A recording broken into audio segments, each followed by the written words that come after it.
Namo tassa bhagavato arahato samma sambuddhassa. Namo tassa bhagavato arahato samma sambuddhassa. Namo tassa bhagavato arahato samma sambuddhassa. Buddham Dhammam Sangham Namassami.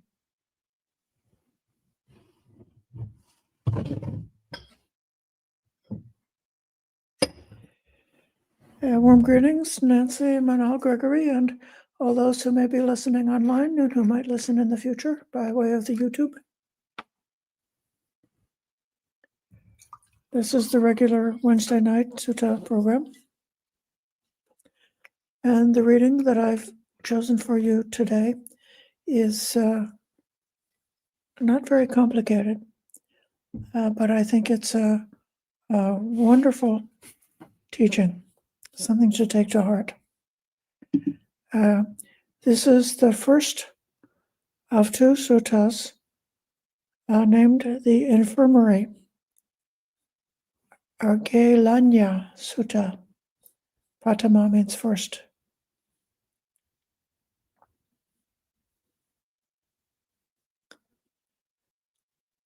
At one time, the Buddha was staying near Vaisali at the great wood in the hall with a peaked roof.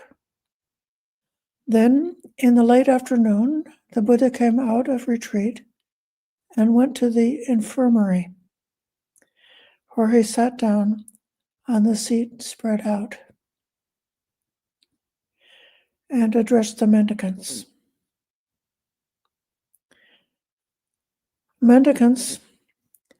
A mendicant should await their time, mindful and aware.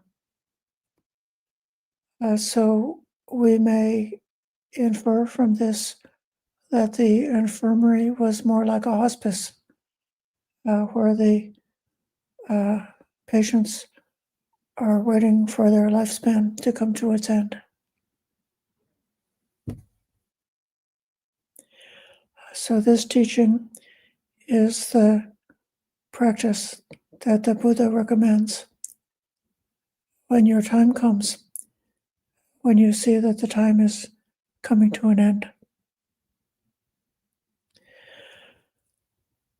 If we are lucky enough to have a lot of time left, I would recommend to develop this practice very well as a good habit in anticipation. It could be that at the end of your time, before life is over, one may lose one's mental powers, and one may not have such acute willpower or strong memory to remember what practice was it that we wanted to do at this point of our life. But if we've been practicing in this way and remembering in this way as a preparation for the end of life, then it could be that this memory will then be so deeply habituated that it will be what comes up for us and what we could practice, even if it happens that our mental ability is more limited at that point. Or even it's possible that death could come gradually, so we have a long time to think about and meditate and prepare, or it could come quickly. And if it comes quickly, if we've got this practice very well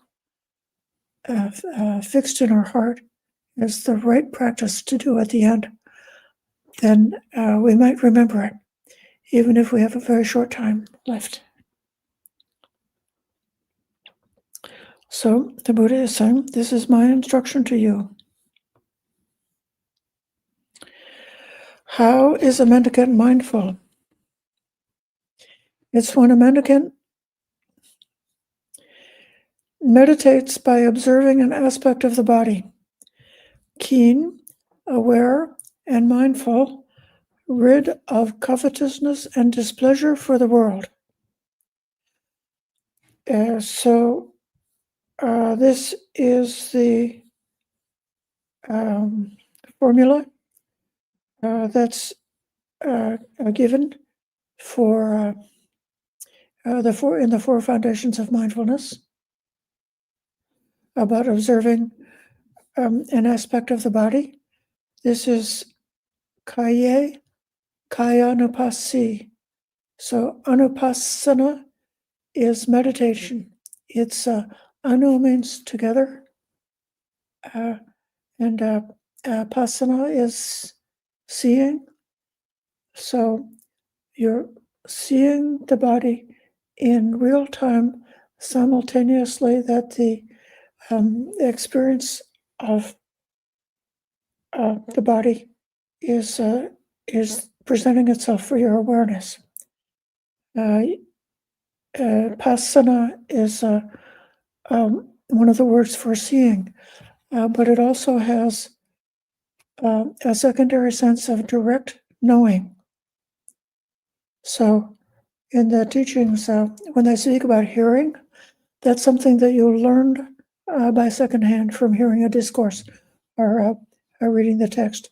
And when they talk about seeing, that's a way of pointing out that which you have known through your own direct experiences.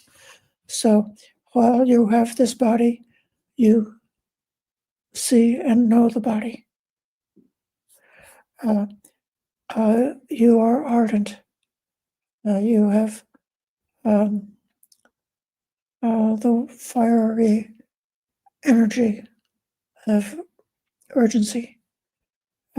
You are sampajana. That's sometimes called clear comprehension, and satyama, mindful.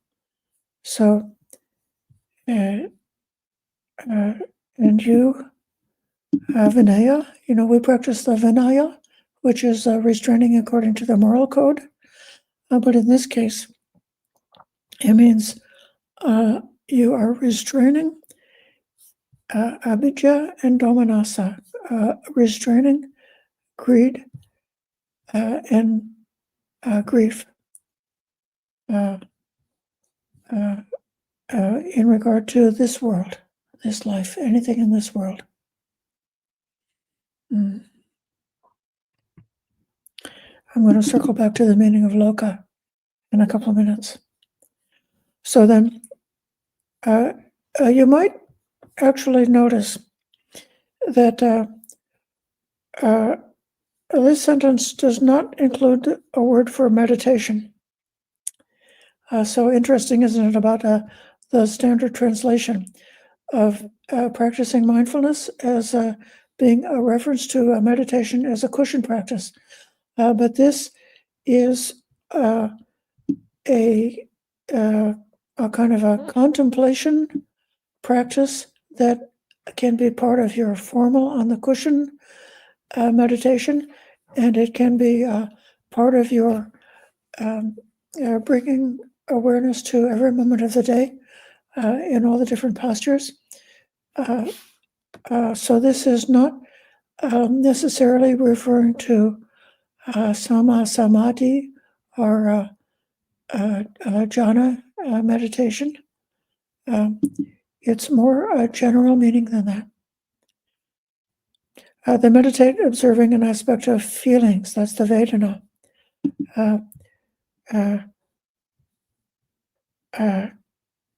They see the feeling in the feeling. So while they see the feeling, they see the feeling. Keen, aware, mindful, rid of covetousness and displeasure for the world. They meditate observing an aspect of the mind. Chitta is in the four foundations often referring to the state of mind. So while you see the objects all around you, what you experience, at the same time, you've got the mirror turned backwards or turned inwards. So it is the mind, which is cognizing and responding, understanding all of the experiences that are coming up to us. And so then directly while the mind is cognizing, experiencing, and responding mentally to everything that's happening in the flow of our life, that's all going on, and at the same time it's going on, we see it. And then they meditate, observing an aspect of principles. This is the Dhamma. Keen or mindful rid of covetousness and displeasure for the world. And if you have taken a course or learned anything about the Satipatthana, or the foundations of mindfulness, you know that Dhamma can be taken to refer to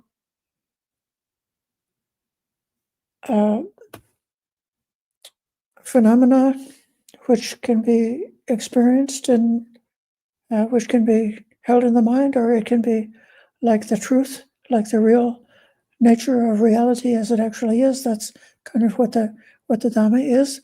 And then another important meaning of Dhamma is the teachings of the Buddha.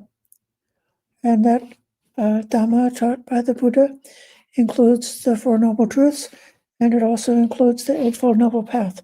So it's both understanding how the world is, understanding the impermanence of everything, the unsatisfactory nature of this samsaric existence, understanding that it's an impersonal process, that there's no self to be found anywhere, and also especially understanding the path of training or the path of practice. So when you're observing an aspect of the Dhamma, in this sense of the Buddha's teachings, it may be that you are having the penetrating insight to understand some aspect of the teachings. And while you're understanding something, you can see that this is what's happening. You know exactly what's going on. Or while you are practicing any part of the Noble Eightfold Path, or your path of training, while you're perfecting your sila, while you're developing wisdom, while you're doing right effort to purify the mind, while you're practicing samadhi,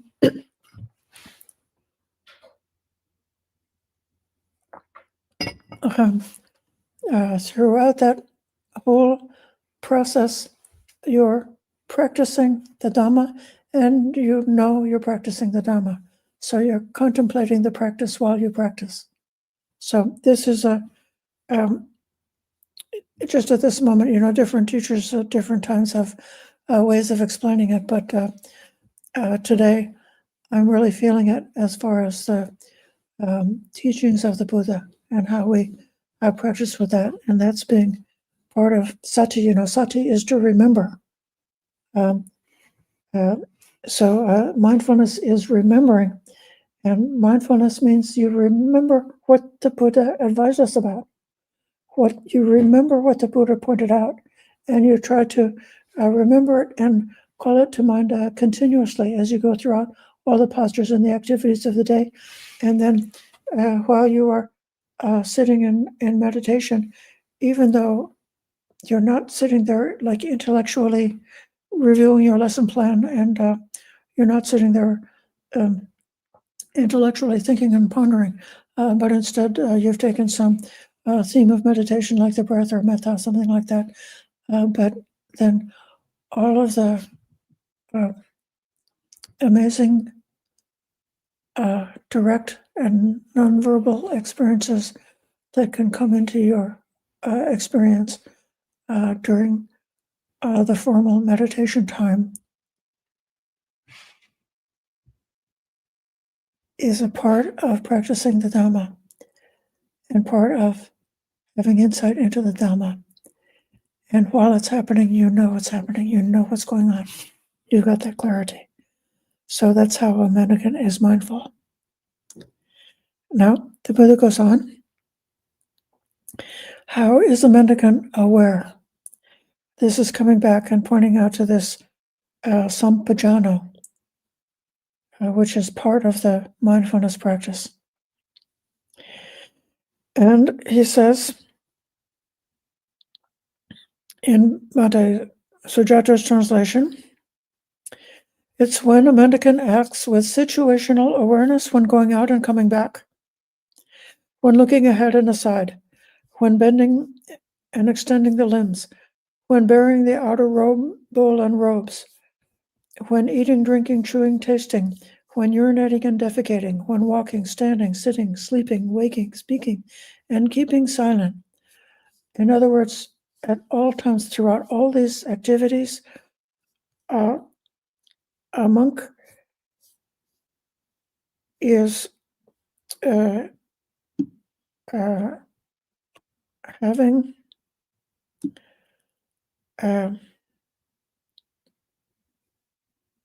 this sampajana kari. So he's acting with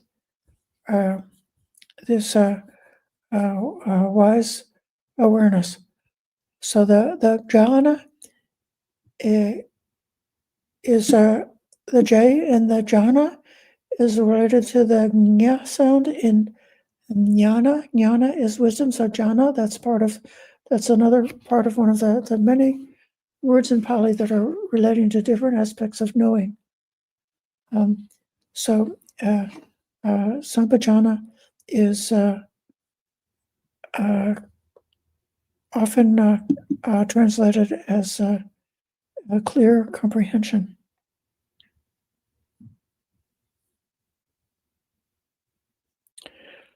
So that's how a mendicant acts with situational awareness. A mendicant should await their time, mindful and aware. This is my instruction to you. Now he goes on. While a mendicant is meditating like this, mindful, aware, diligent, keen, and resolute, if pleasant feelings arise, they understand. A pleasant feeling has arisen in me. That's dependent, not independent. Dependent on what? Dependent on my own body.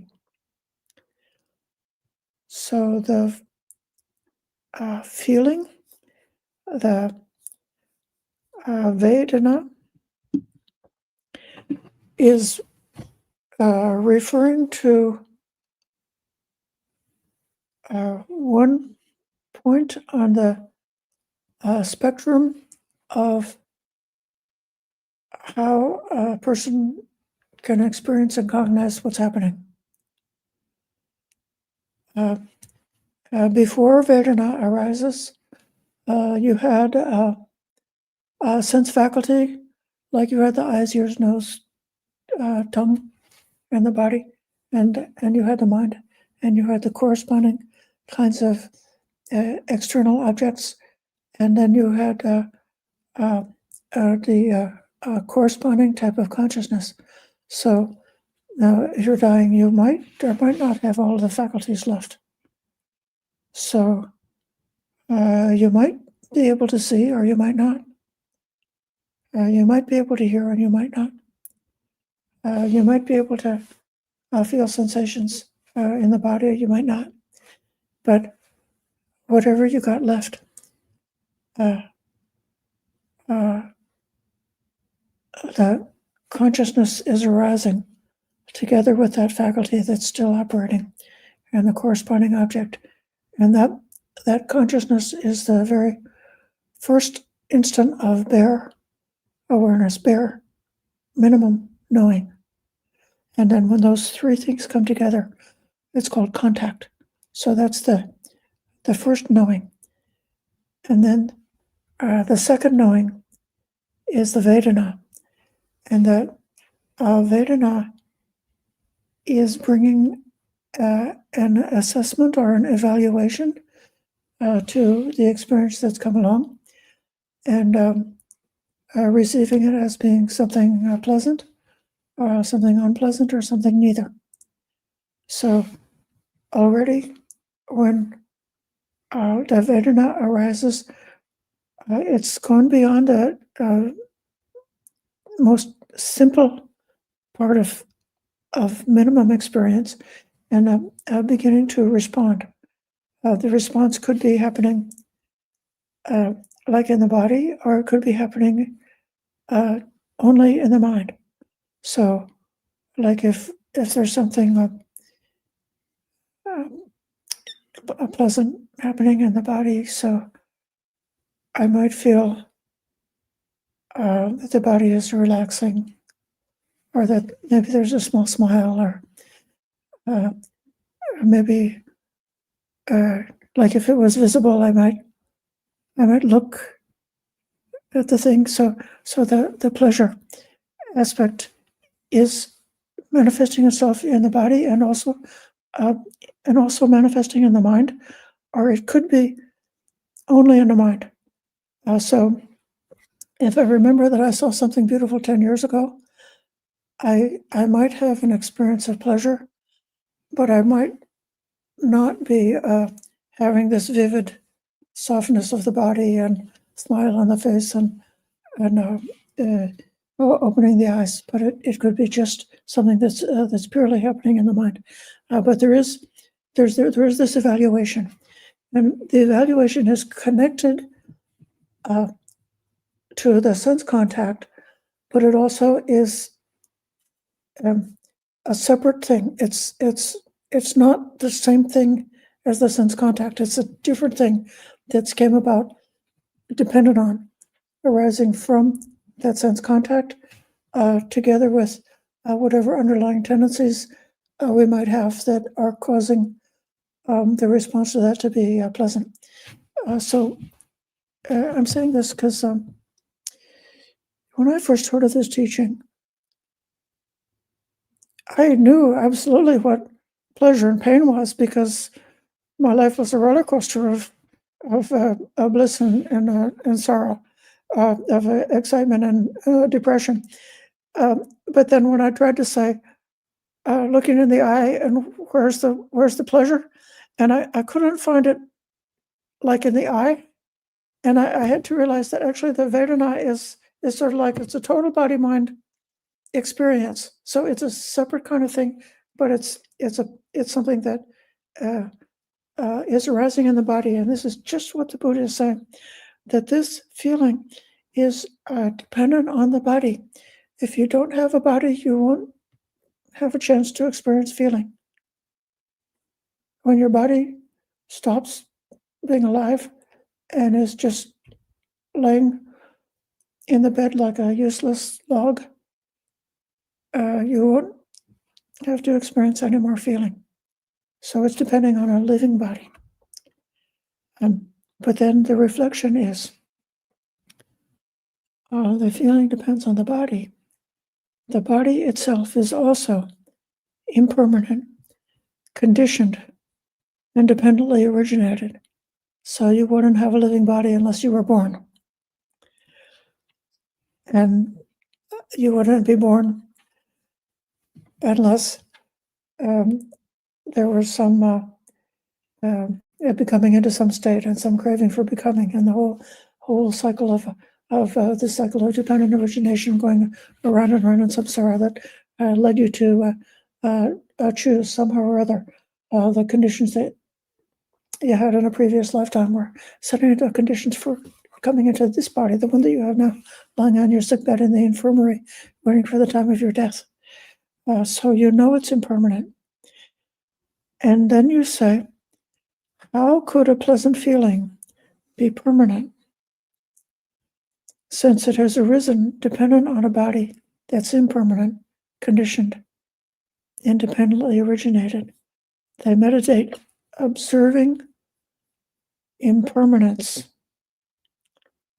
vanishing, dispassion, cessation, and letting go in the body and the pleasant feeling.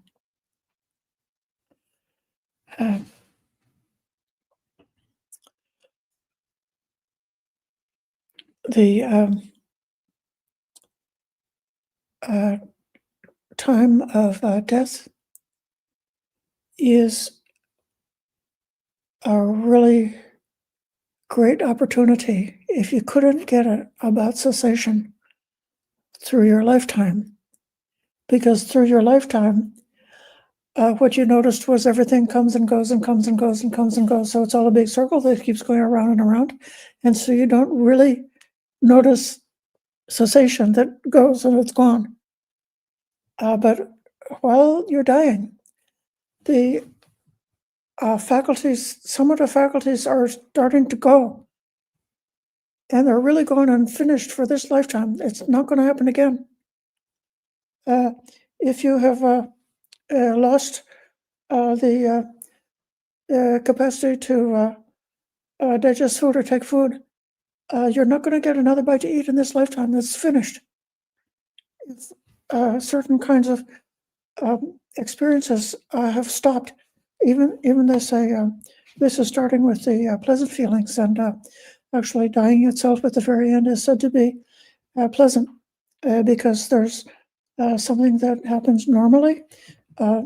If you are, even though your illness might have been very painful, when it comes close to the moment of death, the body naturally releases a lot of endorphins and the pain subsides. And this is a gift that we have from nature that makes it possible to have a calm death. That at that moment of death, the painful feelings might subside, and we could feel this relief of being in a state of pleasure like that. But even if we're in that pleasure, don't lose your mindfulness.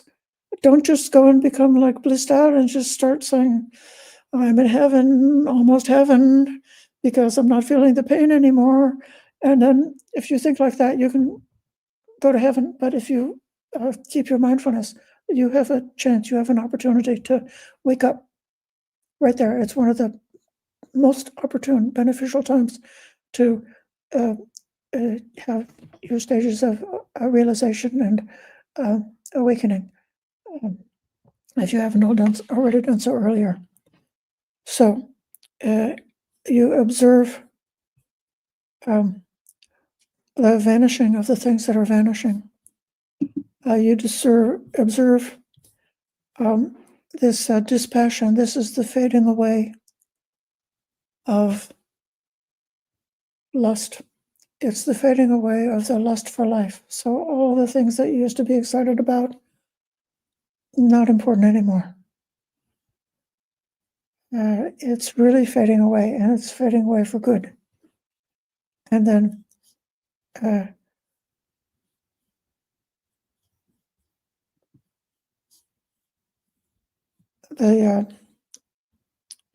cessation is cessation, as I said, and this letting go, Paṭhamagelaññasutta, that means you let go of it and you're not going to pick it up again. In this lifetime, some things you've let go of, and it's not going to get picked up again. Now, those of us who are young and healthy and have wonderful paramis and a chance to hear the Dhamma and a chance to practice with a lot of sincerity, it's possible to realize these things long before you come to your deathbed. It's possible to realize them at any time. This is what the Buddha realized. This is what every Arhat realizes. This is, for example, the culmination of the Anapanasati meditation. It describes exactly these steps, realizing impermanence, realizing the fading away, realizing the cessation, realizing not picking up again. But if you haven't gotten it before, you have another chance at the end to get this realization, this insight. And if you've been striving to practice that way, like if you've been trying to practice the fullness of the Anapanasati which has exactly this stage in the last set of that sutta, or in many other ways, you will have conditioned the mind so that then you have a chance to realize further when you come close to the end.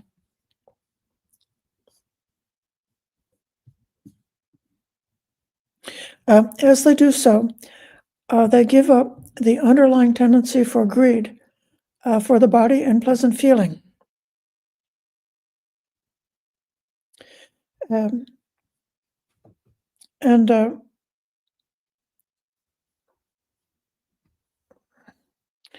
The underlying tendency, this is called anusaya. It's something that's a very beautiful metaphor for the subconscious, because it was something which is sleeping below. So that which we're experiencing consciously is our active experience. And then the anusaya, the underlying tendencies, are outside of our awareness.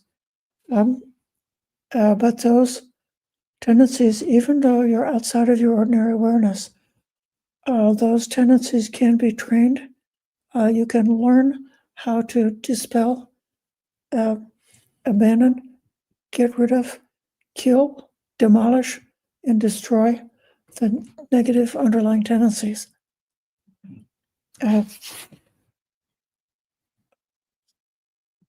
This is really the goal of the practice, even more so than in other different contexts. They talk about the asavas, which are the taints that are the deeply embedded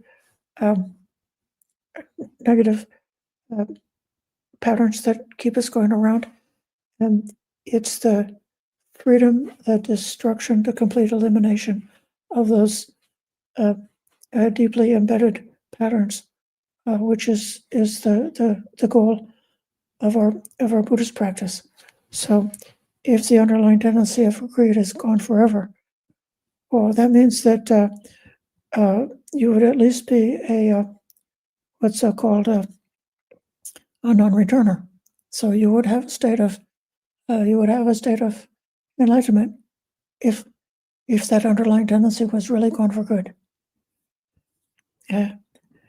While a mendicant is meditating like this, mindful, aware, diligent, keen, resolute, if a painful feeling arises, they understand in exactly the same thought pattern. A painful feeling has arisen in me. That's dependent, not independent. Dependent on what? Dependent on my own body. But this body is impermanent, conditioned, and dependently originated. So how could a painful feeling be permanent, since it's arisen dependent on a body that is impermanent, conditioned, and dependently originated? So in this case, it may be that it's a comfort to be able to really know that painful feeling can come to an end. Actually, all feeling is qualified as being painful in a way, because even the pleasant feelings are causing agitation, and they're causing disappointment, and they're causing stress, and they're causing being a conditioning factor for the arising of craving. And so there's a lot of things about feeling that's pretty useless. And so if you realize that feeling is useless, including painful, pleasant, all of them, then you're glad to know that they're impermanent. They observe the impermanence, vanishing, dispassion, cessation, letting go in the body and painful feeling. And they give up the underlying tendency for – repulsion towards the body and painful feeling. So no longer necessary to struggle about the painful feeling, not necessary to panic about the painful feeling, not necessary to sue the doctor because you're still getting painful feelings, not necessary to ask for more painkillers because you can't stand the pain and you got to make it go. You can just relax and know it's impermanent. And then when he's meditating like this, mindful, aware, diligent, keen, resolute, if a neutral feeling arises, they understand. A neutral feeling has arisen in me. This neutral feeling is especially important. In one way, it's important for somebody who's mindful to observe that there are many neutral moments in the day which otherwise we didn't notice because they're not that important to us. But it's also particularly important for those who practice meditation, that if you are practicing jhana, and the fourth jhana is particularly strongly characterized by a neutral feeling, and it's possible, if you didn't have the wisdom together with your jhana practice, that you might become greedy about the neutral feeling and wanting to cling to the neutral feeling because you see that it's better than the roller coaster of pain and pleasure. But nevertheless, even the stability and the clarity and the equanimity that's associated with the neutral feeling in the jhana, it's still a feeling and still something to let go. So you realize that this is dependent on my own body. The body's impermanent, conditioned, dependently originated. How could a neutral feeling be permanent, since it's arisen dependent on the body that's impermanent, conditioned, dependently originated? So they observe the impermanence, the vanishing, dispassion, cessation, letting go in the body in neutral feeling. And again, this is like so important. If you thought that your time in the infirmary or the hospice close to death, this is your last chance for whatever awakening or realization you're going to get in this lifetime. As you do that, give up the underlying tendency for ignorance. And if you gave up that underlying tendency for ignorance towards the body and neutral feeling, then there's a chance that the asava of ignorance would be broken at that moment. And that would be your enlightenment. So, if they feel a pleasant feeling, they understand that it's impermanent. They're not attached to it. They don't take pleasure in it. So not taking pleasure in pleasant feeling. This is taking pleasure is called abhi, which means a lot. And then nandita. And nandi, there's a wholesome kind of nandi, which is when the monks hear a sutta by the Blessed One. It's always said at the end of the sutta that the monks rejoiced in hearing the teaching. So that's a wholesome kind of nandi. But rejoicing in sensual pleasure is useless and counterproductive. So you don't have to do that anymore. You don't have to be like the gourmet person delighting in that feeling. And then if there's a painful feeling, they're not attached to it. They don't take pleasure in it. If there's a neutral feeling, they understand that it's impermanent, not attached to it. They don't take pleasure in it. So not rejoicing about any of the three feelings, just observing with detachment. If they feel a pleasant feeling, they feel it detached. What is the detachment? That's a separation. So that's the separation between feeling and craving. Independent origination, ordinarily, for an ordinary person who hasn't thought about it or practiced or heard the Dhamma, naturally feelings would be the trigger for the arising of craving. But especially if the taint of ignorance has been destroyed, if you're out of avidya is gone, then feeling does not lead to craving anymore. So that's how that happens. I mention that because some of our teachers have been trying to emphasize, sometimes in some popular Buddhism circles, they talk about how the linkage between feeling and craving is all feeling does not always result in craving. And so then we can hope, if we can only not let the craving arise because of feeling. But if we're still mired in ignorance and still have a lot of these underlying tendencies, nobody is fast enough to not have the craving arise. So then you got to use more mindfulness to learn how to dispel, abandon, release, and sort of like pull back and step away from the craving after it's arisen and after you've seen it. So it's not that you can just say, "Oh, I'm going to just stop craving." You have to destroy ignorance by developing insight and letting go all this letting go of attachment, and that's when then naturally you will experience the feelings in a way which is detached, because naturally they would no longer be making that linkage to craving.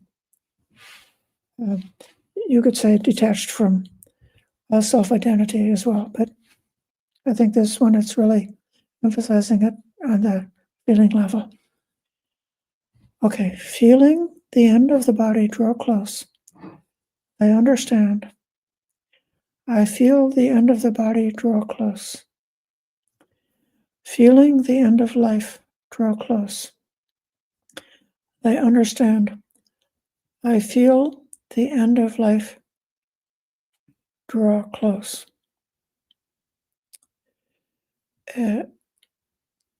It's a very interesting sentence, because we learn about feeling as just the three feelings, the pleasant, painful, neutral, or we learn about them as the six feelings, the feelings that arise in contact with any one of the six senses. But this is another special type of feeling that can arise with the knowledge that the life of this body is coming close. They understand, when my body breaks up and my life has come to an end, everything that's felt, since I no longer take pleasure in it, will become cool right here. Suppose an oil lamp depended on oil and a wick to burn. As the oil and the wick are used up, it would be extinguished due to not being fed. In the same way, they understand. I feel the end of the body draw close.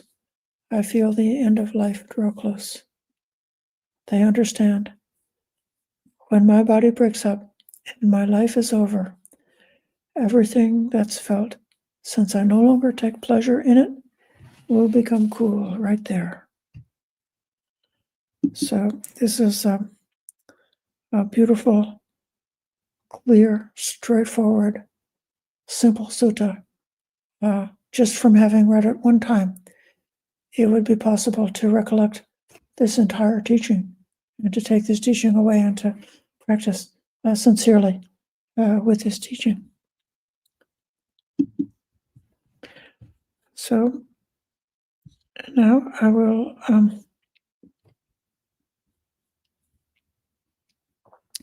see about, again, greetings. I've already greeted Nancy, Manal, and Gregory. I welcome Deepu, Lee, Janaka, Bhumika, and Vish. Here's a question. How does ignorance underlie neural feeling, but I meant to say neutral feeling? So the pleasant, which is neither pleasant nor unpleasant. And the way, one way in which those two things are connected, the ignorance and the neither pleasant nor unpleasant, is that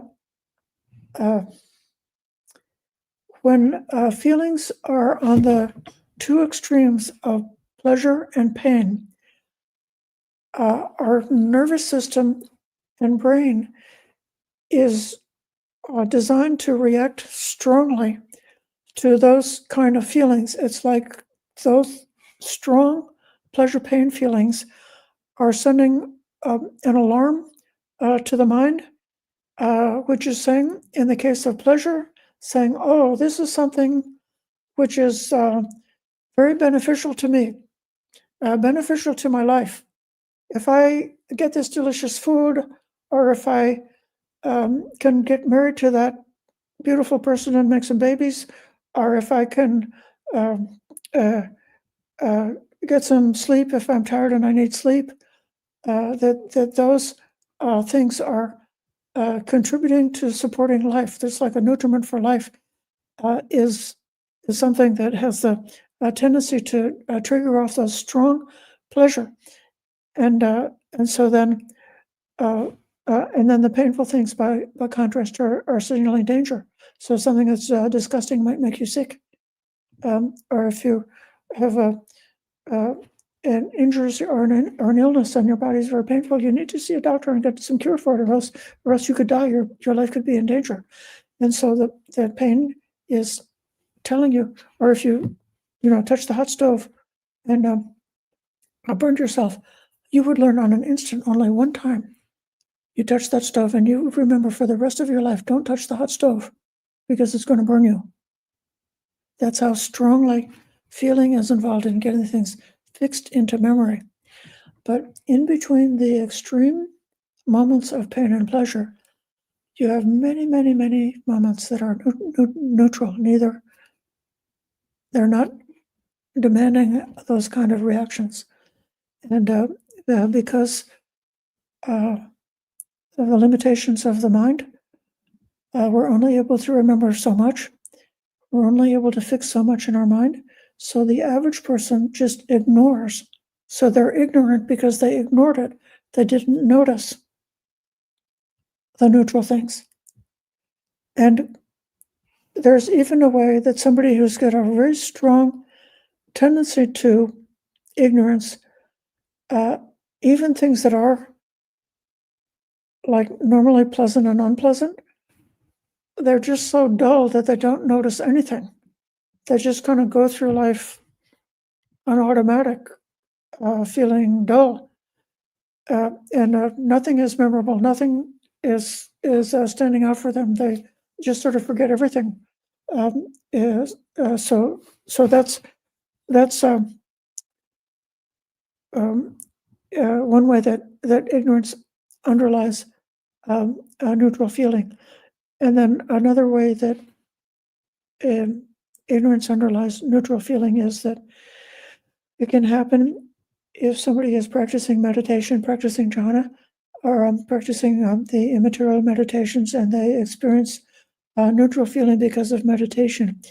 They could have a deluded idea that they're enlightened and that the experience is permanent, and so they're ignorant in the sense that they don't realize that these experiences are also conditioned and neutral. So that's the explanation of that.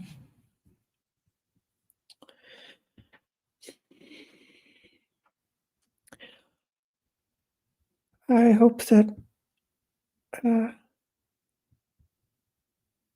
others may find this sutta to be as dear and touching, as moving, and as useful as something to practice. That if you know somebody who's close to death, and if they happen to be able to ask you for advice, this would be a really good advice for somebody who's preparing for their death, or if you're preparing for your own death. This is a very good way to do it. The second sutta that comes right after this one is very similar, but it speaks of contact. So instead of referring to the body being impermanent, they refer to contact being impermanent. And so that's a very similar and related kind of meditation. Somebody who's got the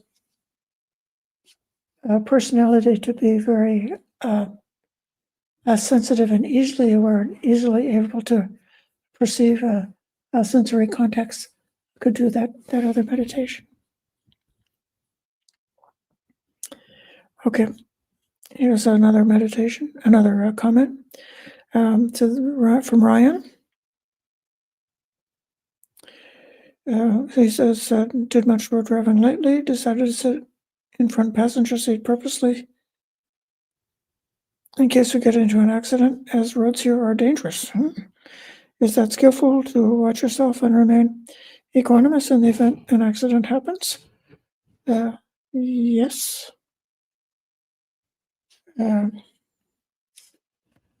I usually, one of my slogans is, don't go looking for trouble, because trouble will come to you anyway. So even though the Buddha advises not hesitating if you have to come into a situation that's uncomfortable, or if you go on the alms round and you didn't receive any food at all, and so you had to fast for the whole day. So to take a chance on encountering different difficulties is okay. The Buddha is not recommending suicidal behavior, or not recommending self mortification. So, okay, sitting on the front seat to be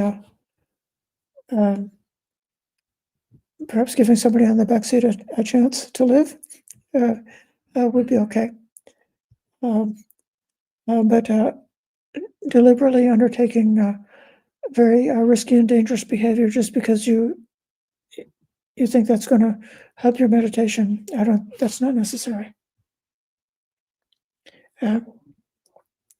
Equanimity is a wonderful practice, and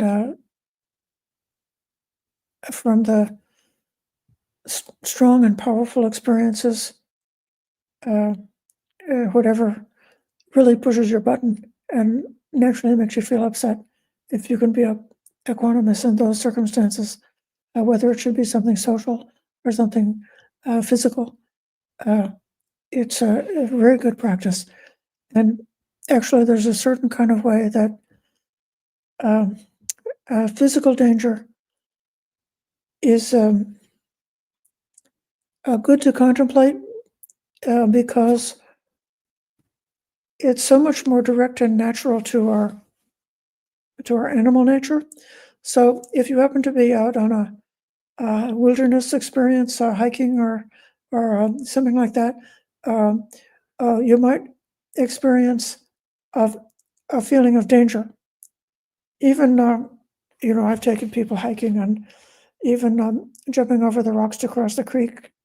For some people that's like super scary, and so confronting a physical danger like that enables you to understand like what fear is, how it arises, and to learn how to overcome it. But if you are out about it, like at work or at different meetings and so forth, and you experience social anxiety, it's a little bit more difficult to see that the social anxiety and the physical fear are part of the same thing. So learning to be equanimous in all situations is very good.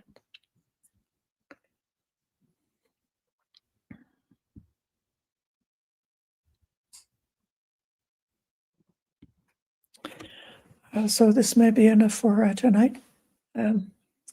Thank you all for your patient listening. We can close by saying sadhu, sadhu, sadhu, sadhu, anumodami.